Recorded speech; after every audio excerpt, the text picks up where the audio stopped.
Public ಕಡತ news. ಸ್ಪಷ್ಟವಾಗಿ ಹೇಳಲಿಕ್ಕೆ ಬಯಸ್ತೇನೆ, ಅಸಮಾಧಾನ ಯಾವುದೂ ಇಲ್ಲ. ಆದರೆ ಒಂದು ಭಾಳ ಕಠಿಣವಾದಂಥ ಜವಾಬ್ದಾರಿಯನ್ನು ಮಾನ್ಯ ಮುಖ್ಯಮಂತ್ರಿಯವರು ಪಕ್ಷ ನನಗೆ ವಹಿಸಿದೆ. ಬೆಂಗಳೂರಿನ ಅಭಿವೃದ್ಧಿ ವಿಷಯವನ್ನು ನೋಡಿಕೊಳ್ಳಿಕ್ಕೆ ಇದು ಭಾಳ ಕಠಿಣ ಸವಾಲು. ಅಧಿಕಾರ ಅಂತ ನಾನು ಇದನ್ನು ಭಾವಿಸೋದಿಲ್ಲ, ಯಾಕಂದರೆ ಇದು ದೊಡ್ಡ ಜವಾಬ್ದಾರಿ. ಬೆಂಗಳೂರಿನ ಜನಗಳ ನಿರೀಕ್ಷೆನೂ ಅಪಾರ ಇದೆ, ಮುಖ್ಯಮಂತ್ರಿಗಳು ಪಕ್ಷದ ನಿರೀಕ್ಷೆನೂ ಅಪಾರ ಇದೆ. ಏನಾದರೂ ಒಂದು ಜನಪರವಾಗಿ ಸುಧಾರಣೆ ಆಗಬೇಕು ಬೆಂಗಳೂರಿನಲ್ಲಿ ಅನ್ನೋ ನಿರೀಕ್ಷೆ ಪಕ್ಷ ಜನಗಳು ಎರಡೂ ಕಡೆಯಿಂದ ಇರುತ್ತೆ. ಸೊ ಇಂಥ ಸಂದರ್ಭದಲ್ಲಿ ಒಂದು ಜವಾಬ್ದಾರಿ ತಗೊಳ್ಳುವಾಗ ಜವಾಬ್ದಾರಿ ಬಗ್ಗೆ ಸ್ಪಷ್ಟತೆ ಇರಬೇಕು.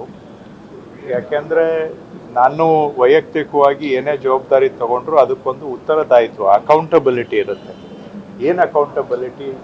ಪಕ್ಷ ಆಗಲಿ ಜನ ಆಗಲಿ ಏನು ನಿರೀಕ್ಷೆ ಇಟ್ಕೊಂಡಿದ್ದಾರೆ ಅದನ್ನು ಫಲಿತಾಂಶ ರಿಸಲ್ಟ್ ರೂಪದಲ್ಲಿ ನಾವು ಕೊಡಬೇಕಾಗತ್ತೆ. ಸೊ ಕೊಡಬೇಕು ಅಂತ ಹೇಳಿದರೆ ಜವಾಬ್ದಾರಿಯಲ್ಲೂ ಸ್ಪಷ್ಟತೆ ಇರಬೇಕು.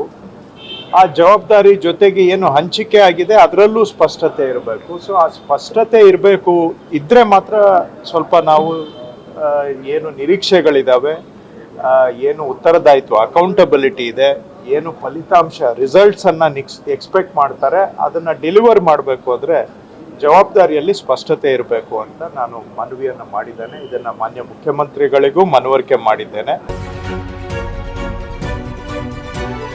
ಪಬ್ಲಿಕ್ ಕಡತ ನ್ಯೂಸ್.